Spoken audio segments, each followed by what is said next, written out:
Hello everyone, thanks for tuning into Sims Workshop. I hope you're all having a wonderful day. So today we're going to be reviewing Every Exquisite Thing by Laura Steven. If you saw previous wrap-ups and TBR videos, you know that I went into this book with a lot of hesitancy. And the reason being, it's a Gothic, dark academia story that is a retelling of Dorian Gray. My introduction to Laura Steven's writing was, I've said this so many times, Society for Soulless Girls. I hate that book. It's a retelling of Jekyll and Hyde.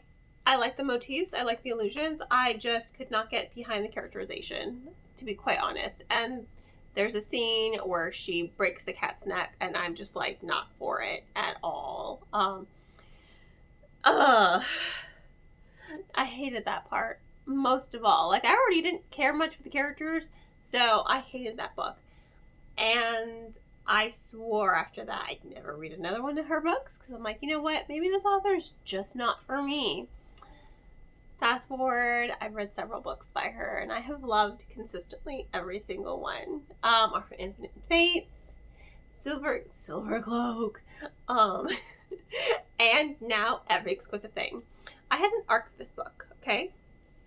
I'm going to buy the physical copy. You know, I gave the arc away, and I'm going to buy the pretty one that has sprayed edges that was released because it's so good. It's so good. The fact that I went from really hating this author's writing style to now I'm her fan. I will still stand by my statement and be like, do not read Society for Soulless Girls. I think you can skip it. I don't think it's a really good book, to be perfectly honest. You know, I may love her now, but I stand by that. I think everyone should just start with Every Exquisite Thing. I like it because it's also very different. You know, Our Infinite Fates is a, you know, fantasy with reincarnation, Silver Cloak, high fantasy, epic, book nerdiness in there. It's quite great. This one is a retelling of Dorian Gray, and I love the portrait of Dorian Gray. It always, you know, grinds my gears whenever they remake it and they totally missed the mark. I think the only one who really did it right was Penny Dreadful, and he's only a character in the overall show. He's not the center of it. I think, especially the one with Ben Barnes, I had such high hopes for that adaptation. I saw it in theaters and I left feeling so utterly disappointed. I feel like people are just missing the mark, except for Penny Dreadful. So I'm very very picky when it comes to Dorian Gray adaptations, retellings. You know, I read that book multiple times growing up, so I know it. I even read it again for the Gothic course in college. So I think I've read it a total of 3 times. That one, Mary Shelley and Dracula, I've read 3 times. Frankenstein, but not the 1818 text. I should read that one. I need to read that one. So, I'm very particular when it comes to Dorian Gray retellings. I think Laura Steven, she nailed it. She absolutely nailed it. From her characterization to her storytelling, it is on point. And she does it through a feminist lens as well. You know, that's what a lot of her stories, you know, especially her, you know, Gothic ones, they tend to do things through a feminine lens. And it's so absolutely relatable. You have Penny, right? And she's suffering from alopecia, right? Her mom's a model, and she doesn't know who her father is. So she's going to this drama school, and she's so eager to prove that she is worthy of her mother's love because she feels like she doesn't get her mother's love. And, you know, spoiler alert, her mother also has her own portrait. And this is what I like. You know, Steven took the story an inch further. You know, whatever you're feeling at the moment of your portrait, if you're feeling cold and hungry, like Penny is, because she's also anorexic, but not anorexic in the sense to lose weight. She's anorexic because it is her only form of control, right? She's always going to be feeling cold and hungry.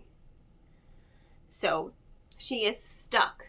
Her emotions, her mental state, just like her mother's mental state was a state of pure and utter depression, right? She's always going to be stuck in that moment. And it's so, I don't want to say cathartic to read it, but it was relatable, you know, to all the girls who felt like they weren't enough, to all the daughters who felt like they needed or were responsible for their parents' happiness. It's like, no, the only happiness you're responsible for is your own. In fact, I mean, because once you're happy, then the rest kind of like falls into place. I say this as a girl who grew up kind of like that, and also now as a mother who, now I worry, you know, now I freak out like, oh my God, I really hope my kids don't feel like they have to always make me happy and always put their happiness first. You know, if I do my job right, they'll be okay. But it's like that constant anxiety that I have now. But it's just so relatable and it's very powerful. And I like that Stephen kind of took that a step further with the portrait making. And it's not just your physicality, it's your mental state as well. You know, your emotional state. It's all of you is frozen in this time, right? So she has to contend with all of that while also discovering someone's destroying these portraits. Not only does she want freedom from the portrait so that she can no longer feel hollow and empty and really learn to love herself and feel worthy of her future girlfriend, D&D player, Carolina? Yeah, Carolina. I love her, by the way. She's adorable and she needs to be protected at all costs. She's so sweet as far as side characters go. I loved all the side characters. Even some of the ones that were abrasive in the beginning, they grew on me by the end because you got to know them. There is a level of depth that goes to all of the characters as well as the side characters. And I love when authors devote as much attention to their side and minor characters who are only in there for like a couple pages that they do. You know, they devote the same amount of effort into writing them as they do writing their main characters who drive the story. So it's such a well-rounded, relatable, powerful story. I love the characterization. I love the story. And I love how Laura Stephen got it. I love it. It's so good. I love Gothic lit. I love Gothic lit. I love retellings when they're done right. You know, I love how there's a queer aspect to the story as well. I love how there's such a relatable feminist aspect to the story as well. I like how it makes you feel heard, you know? You know what I mean? I could talk about this book for hours. Hours. This is book club worthy material here. Honestly, I stand by that. This is book club worthy narrative. You know, I just think I'm still trying to like I wrote down my notes hoping that it would wrap my head around everything I want to say and everything I'm feeling when it comes to this book. But there's just like so much to do and to say with this book. I could probably spend hours talking about it. You know, the minor characters and their issues, you know, the secrets, the way we live. It's just so powerful, this story. And I just read it. 5 stars. 5 stars. This is a 5-star book. I was reading it and I'm like, that book is so good. And my boss is like, she's like, yeah, you were just singing its praises a minute ago. I'm like, yes, I'm going to continue singing its praises because it's so good. It's so good. But yeah, you know, really good storytelling, very powerful. I love the pacing for it as well. I love the mystery in the story about someone trying to solve the mystery of who is destroying the portraits.